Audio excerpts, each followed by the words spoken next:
কেউ কথা রাখেনি। ৩৩ বছর প্রতীক্ষায় আছে, কেউ কথা রাখেনি। ছেলেবেলায় এক বষ্টমী তার আগমনী গান হঠাৎ থামিয়ে বলেছিল শুক্লা দ্বাদশী এদিন অন্তরাটুকু শুনিয়ে যাবে। তারপর কত চন্দ্রভুক অমাবস্যা কেটে গেল, কিন্তু সেই বষ্টমী আর এলো না। ২৫ বছর প্রতীক্ষায় আছি। মামাবাড়ি মাঝি নাদের আলী বলেছিল, বড় হও দাদা ঠাকুর, তোমাকে আমি ৩ প্রহরের বিল দেখাতে নিয়ে যাব। সেখানে পদ্ম ফুলের মাথায় সাপে আর ভ্রমরে খেলা করে। আমি আর কত বড় হব নাদের আলী? আমার মাথায় ছাদ ফুঁড়ে আকাশ স্পর্শ করলে তারপর তুমি আমায় ৩ প্রহরের বিল দেখাবে? একটাও রয়্যাল গুলি কিনতে পারিনি কখনো।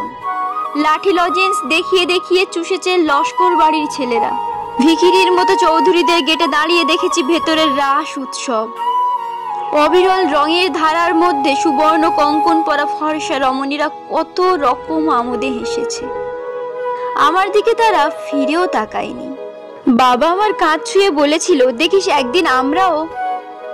বাবা এখন অন্ধ, আমাদের দেখা হয়নি কিছুই। সেই রয়্যালগুলি, সেই লাঠি লজেন্স, সেই রাস উৎসব।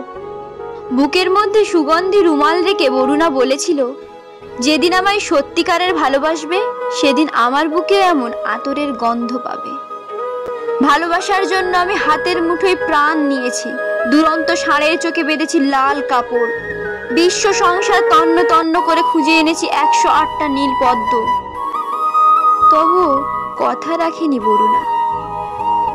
এখন তার বুকে শুধুই মাংসের গন্ধ। এখন সে যে কোনো নারী। কেউ কথা রাখেনি। ৩৩ বছর কাটলো, কেউ কথা রাখেনি।